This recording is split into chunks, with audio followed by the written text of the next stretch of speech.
아브라함은 아비멜렉과 브엘세바에서 조약을 맺은 후에 하나님 앞에 예배를 드립니다.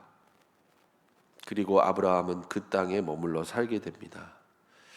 오늘 우리가 읽은 창세기 22장 1절 말씀에 보면 그 일이 있은 후에 바로 오늘 창세기 22장의 사건이 일어났다라고 기록하고 있습니다. 하나님께서는 아브라함을 부르셔서 이렇게 말씀하십니다. 오늘 본문 2절의 말씀입니다.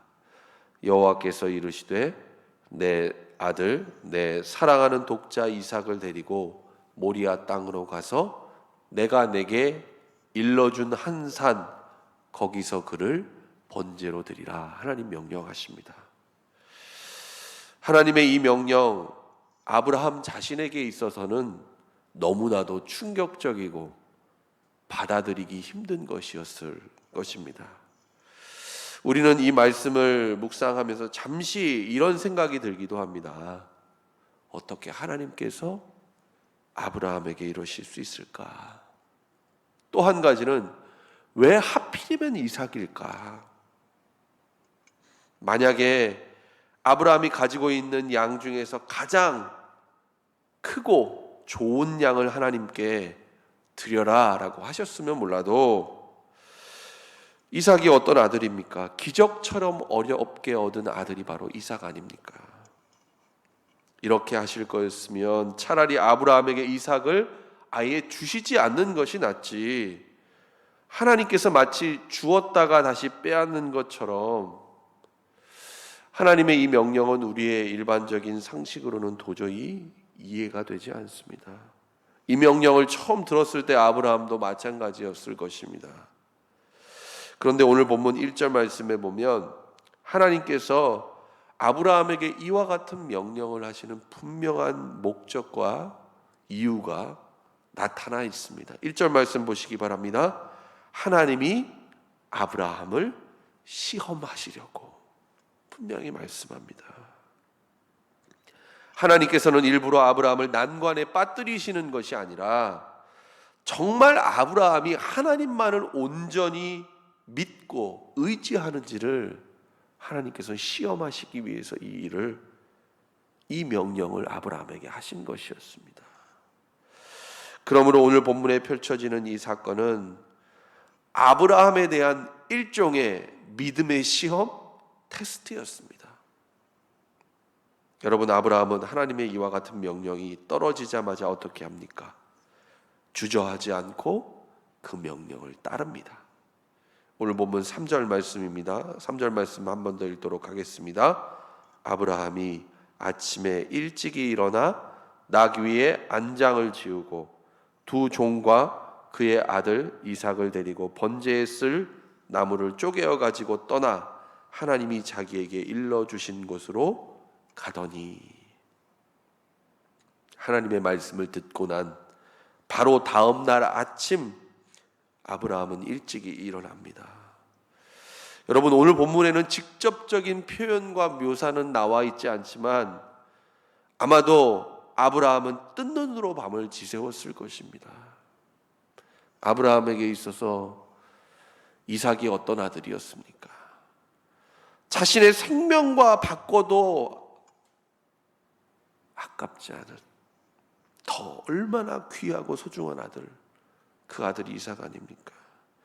이런 아들을 죽여서 하나님께 번제할 제물로 바쳐야 된다는 것, 아브라함에게 있어서는 결코 쉬운 일이 아니었을 것입니다. 만약 아브라함에게 믿음이 없었다라고 한다면, 하나님의 약속에 대한 신뢰가 없었다라고 한다면 분명 아브라함은 망설였을 것입니다. 하나님께 따지며 이렇게 물었을 수도 있습니다. 하나님, 왜 이삭입니까? 하나님, 다른 것은 다 하나님께 바치라고 할지라도 이삭만큼은 안 됩니다. 그러나 아브라함은 온전히 하나님을 신뢰했습니다. 어떠한 상황이 펼쳐질지라도, 어떤 일이 있을지라도 하나님께서는 하나님의 약속을 반드시 이루실 것이라는 분명한 확신이 아브라함에게 있었다라는 것입니다. 그래서 아브라함은 이삭을 번제로 드리기 위한 그 길을 나섰고 묵묵히 순종합니다. 오늘 본문에 보면 함께 온 종들을 돌려보낸 후에 아브라함은 이제 이삭과 둘이서 번제를 드릴 그 산을 향해 올라갑니다. 그때 이삭이 아브라함에게 묻습니다. 7절 말씀입니다. 이삭이 그 아버지 아브라함에게 말하여 이르되 내가 여기 있노라. 이삭이 이르되 불과 나무는 있거니와 번제할 어린 양은 어디 있나이까. 이삭이 지금 아버지 아브라함에게 묻는 것입니다. 자신의 눈으로 아무리 다 찾아보아도 번제를 드리러 온 것은 맞는데 지금 제물이 없는 것이 너무나도 이상했기 때문입니다. 당연히 물어볼 수 있는 질문이죠. 그런데 이 질문을 들은 아브라함, 아버지로서 인간적으로 이렇게 물어보는 이삭의 이 질문이 참으로 가슴이 메어지는 그런 질문이 아닐 수 없었을 것입니다. 하지만 아브라함은 이에 다음과 같이 대답하고 있습니다. 오늘 본문 8절의 말씀입니다. 아브라함이 이르되 내 아들아 번제할 어린 양은 하나님이 자기를 위하여 친히 준비하시리라 하고 두 사람이 함께 나아가서 말씀합니다. 여러분, 이 또한 아브라함의 하나님을 향한 믿음의 확신과 고백이 아닐 수 없습니다. 단지 아들의 질문에 단순하게 상황을 모면하기 위해서 그렇게 답변한 것이 아니었다라는 것입니다. 도저히 얻을 수 없는 아들 이삭을 낳게 하신 분이 하나님이시라고 한다면 설령 이삭이 번제의 제물로 바쳐져서 죽게 될지라도 그 아들을 다시 살리실 분 역시 하나님이시라는 것을 아브라함은 믿었습니다. 무슨 뜻입니까? 모든 생명의 주권이 누구에게 있는가? 곧 하나님께 있다라는 것을 아브라함은 분명히 알고 있었습니다. 이전에 자기의 힘과 지혜를 가지고 기업 이을 자를 만들고자 했던 그 아브라함, 자신의 목숨을 부지하기 위해서 비겁한 거짓말을 했던 그때의 아브라함이 아니었다라는 것입니다. 아브라함은 그렇게 한 척 쇼를 한 것이 아니었습니다. 실제로 그 일을 실행에 옮깁니다. 오늘 본문 9절로 10절 말씀 보시기 바랍니다.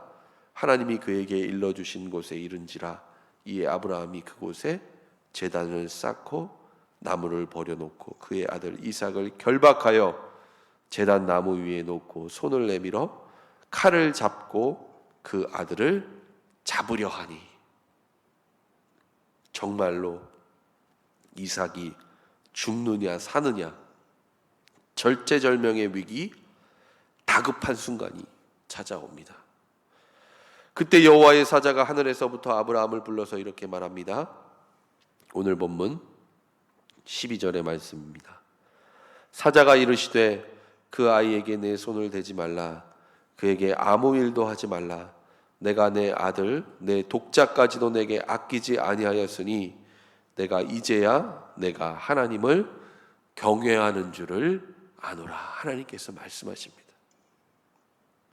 이삭을 칼로 내려치려는 그 순간 여호와의 사자를 통해 하나님께서는 아브라함의 손을 막습니다.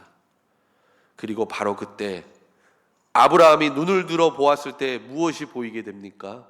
한 수량이 수풀에 그 뿔이 걸려 있는 것을 보게 됩니다. 아브라함은 가서 그 수량을 가져다가 아들 이삭을 대신해서 하나님 앞에 번제로 드립니다. 여러분, 이 일 또한 우연하게 일어난 일이 아니었습니다. 수량이 때마침 수풀에 걸려서 그 자리에 있었던 것이 아니었다라는 것이죠. 하나님께서 이미 계획하셨고 하나님께서 준비하셔서 행하신 일이었다라는 사실입니다. 아브라함은 그래서 그 땅을 뭐라고 부르고 있습니까? 오늘 본문 14절의 말씀입니다. 함께 읽겠습니다. 아브라함이 그 땅 이름을 여호와 이레라 하였으므로 오늘까지 사람들이 이르기를 여호와의 산에서 준비되리라 하리라 말씀합니다. 그리고 하나님께서는 이처럼 하나님 앞에 믿음으로 순종한 아브라함, 하나님의 이 믿음의 시험을 잘 통과한 그에게 하나님 복을 주십니다. 오늘 본문 17절 18절 말씀입니다. 함께 말씀 읽겠습니다. 내가 내게 큰 복을 주고 내 씨가 크게 번성하여 하늘의 별과 같고 바닷가의 모래와 같게 하리니 내 씨가 그 대적의 성문을 차지하리라. 또 내 씨로 말미암아 천하 만민이 복을 받으리니 이는 내가 나의 말을 준행하였음이니라 하셨다 하니라. 아멘.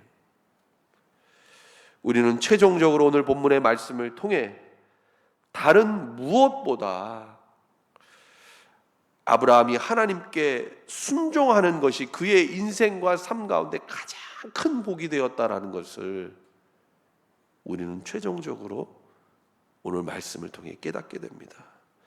물론 이전에도 하나님께서 아브라함에게 이와 같은 복을 약속하셨습니다. 그러나 오늘 본문에 아브라함이 믿음의 순종을 통해서 하나님께서 약속하신 그 복을 더 분명하고 확실하게 확인받게 되었다라는 것입니다. 물론 쉽지 않은 순종과 선택이었을 것입니다. 그러나 아브라함은 인간의 생사화복 그리고 우리의 모든 생명의 주인이 하나님이심을 알았기 때문에 오늘 본문의 내용과 같이 순종할 수 있었던 것입니다. 여러분, 믿음의 길을 걸어가고 있는 우리의 삶에도 이와 같은 시험이 찾아올 때가 분명히 있습니다. 예외가 없다라는 것이죠. 하나님께서 우리에게 다른 무엇을 요구하는 것이 아니라 바로 하나님을 온전히 믿고 신뢰하는가, 바로 믿음을 요구하시는 그런 믿음의 시험, 믿음의 테스트를 경험할 때가 분명 찾아오게 됩니다. 바로 그때 오늘 본문의 아브라함과 같이 하나님 말을 신뢰하고 하나님의 약속은 반드시 이루어질 것입니다 라는 그 믿음을 가지고 하나님 앞에 순종하는 저와 여러분 될 수 있기를 축원합니다. 당장은 이해가 되지 않을 수 있습니다. 왜 하나님께서 이와 같은 명령을 하실까? 왜 이와 같은 믿음의 요구를 하실까? 우리가 때로는 이해가 되지 않고 다 알 수 없을지라도 하나님의 약속의 말씀이라고 한다면 우리가 그것을 믿고 따를 때 그것이 우리의 삶에, 우리의 인생에 가장 큰 복이 된다라는 것을 오늘 이 말씀을 통해 기억하고 오늘도 하나님 앞에 온전히 믿음으로 순종하는 삶을 사는 저와 여러분 될 수 있기를 예수님의 이름으로 간절히 축원합니다. 기도하겠습니다. 하나님 아버지, 믿음의 시험 앞에서 하나님께 순종함으로 복을 받았던 아브라함처럼 하나님 우리 또한 날마다 우리의 삶의 주인 되시고 생명의 주권자 되시는 하나님만을 온전히 믿고 순종하는 삶 살게 하여 주옵소서. 여호와 이레의 하나님께서 우리의 모든 상황과 형편과 필요를 아시고 가장 복되고 선하게 우리의 삶을 이끌어 주실 것을 믿습니다. 하나님, 오늘 하루도 겸손히 주님 앞에 기도하며 주님의 뜻을 구하며 하루를 시작합니다. 하나님, 우리의 삶을 붙드시고 인도하여 주옵소서. 예수님의 이름으로 기도드립니다. 아멘.